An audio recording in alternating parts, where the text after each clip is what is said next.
In this video, we will look at the very foundation of calculus, the concept of the limit of a function.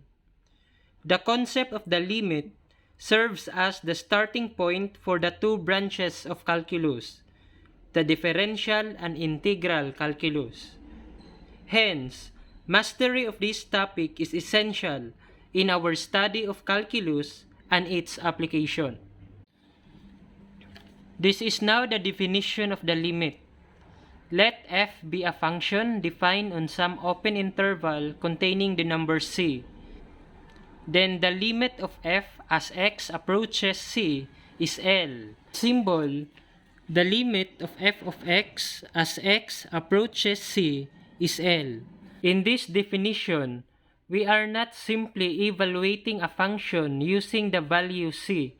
We are only looking for some values approaching the value of c, both from the left side of the graph and the right side of the graph. In the one-sided limit, if the c has negative exponent like this one, it means to say that we will look for the limit of f of x as x approaches c from the left. And if the exponent is positive, so this is the limit of f of x as x approaches c from the right. Just put in mind that a limit exists only if the limit of f of x as x approaches c from the left is equal to the limit of f of x as x approaches c from the right. Otherwise, the limit does not exist. Refer now to the discontinuous graph of f of x on the right. In this graph, we are using open circle and closed circle.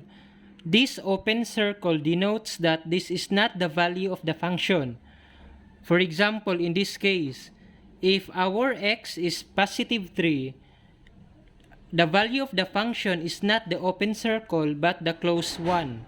So for the x equals positive 3, the value of our f of x is positive 3 as well.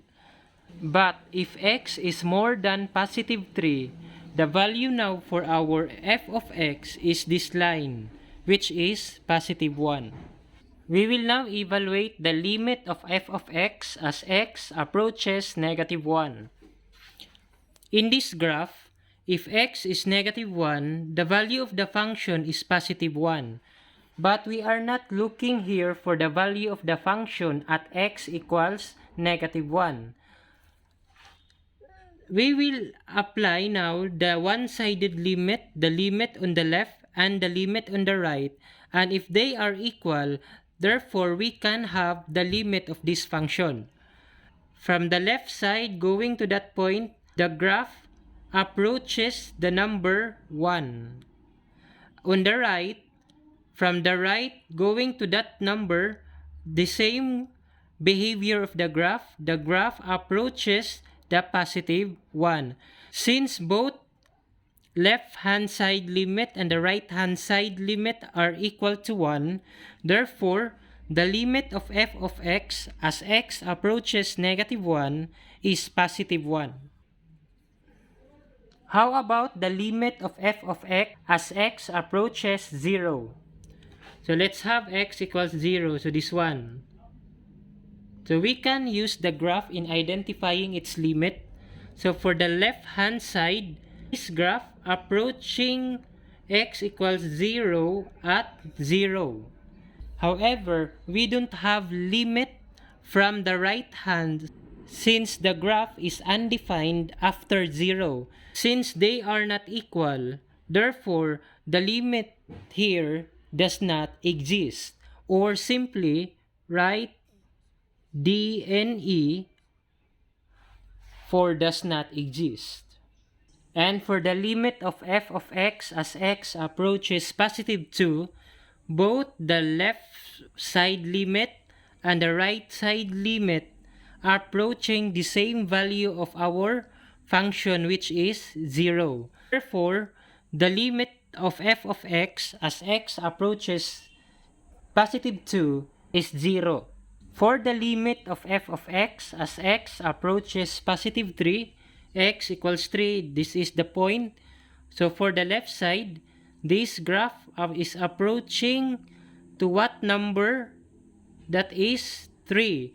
Therefore, the left side limit is 3. But for the right side limit, we will be using this part of the graph. And this part of the graph is approaching to a certain number. The result here is not anymore 3 but 1. Take note, the left side limit is 3, the right side limit is 1. They are not equal. Therefore, the limit of f of x as x approaches positive 3 does not exist. The limit of the function can easily be identified using a graph. This time, we are going to illustrate the limit of the function by using the table of values and its graph. We will investigate the limit of the function x squared plus 1 as x approaches negative 1. In this given, since the value of c is negative 1, then we will assign values of x approaching from the left which are close to negative 1 and another set of values of x approaching from the right closer to negative 1. From the left, we will assign this number for our x as x approaches negative 1.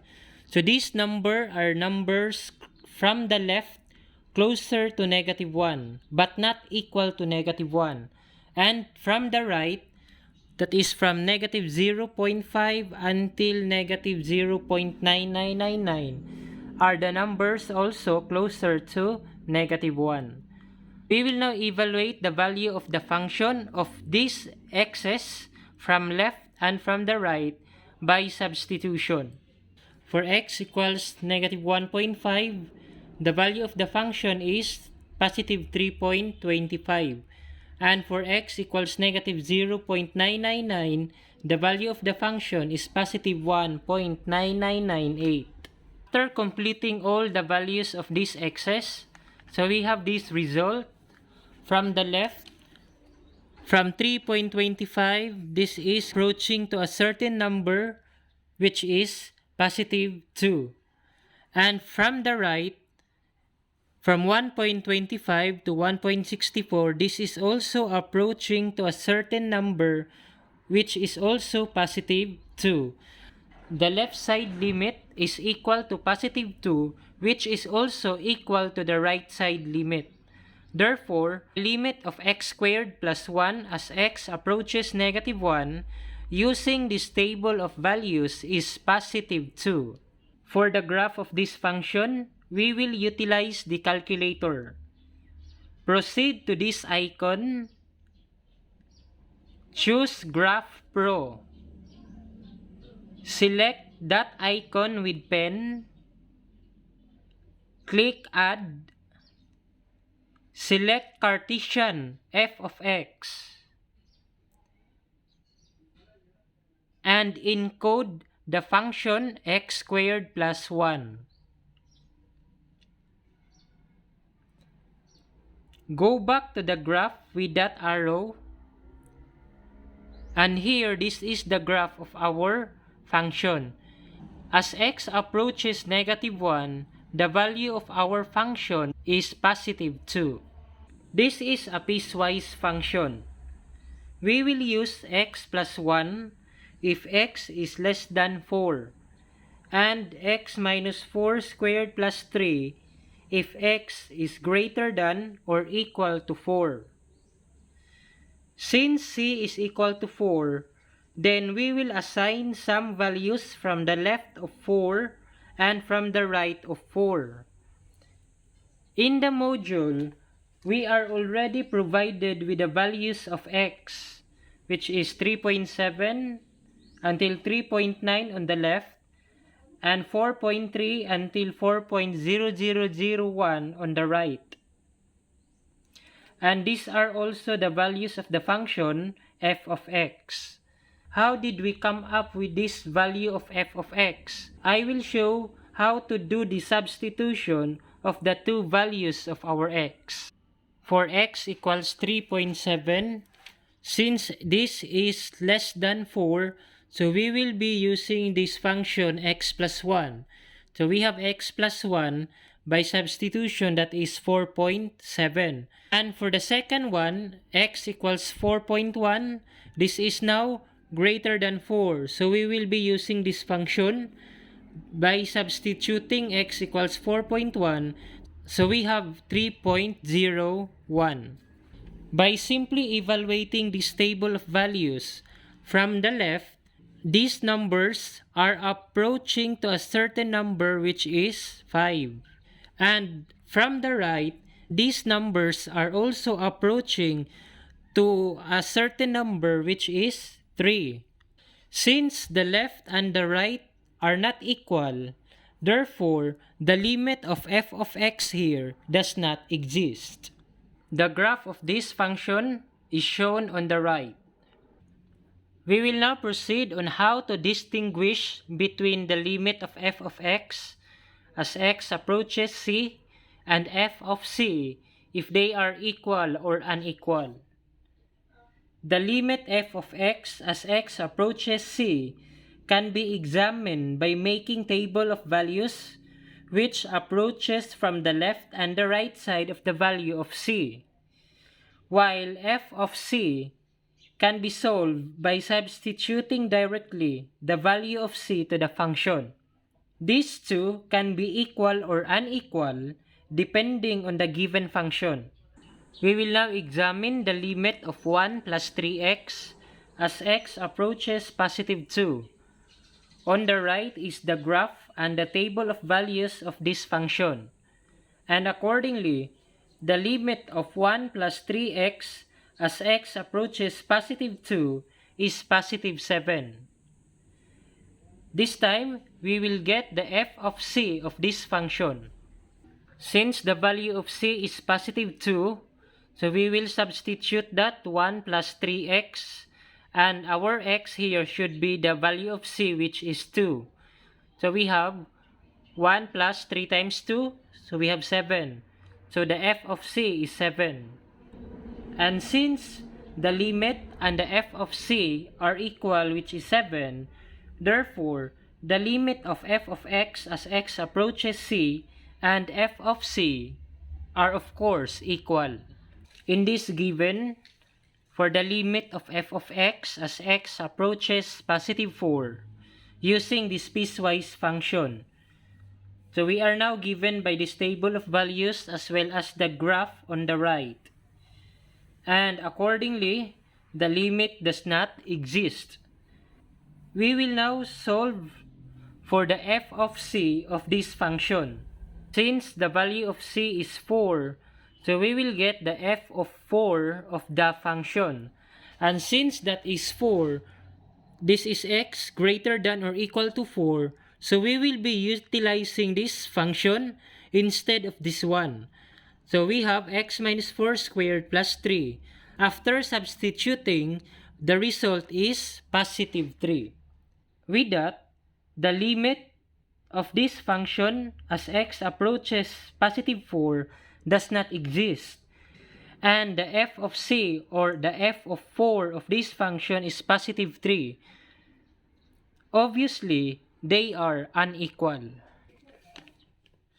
So far, we have seen two different methods of determining the limits through observation of the graph and table of values.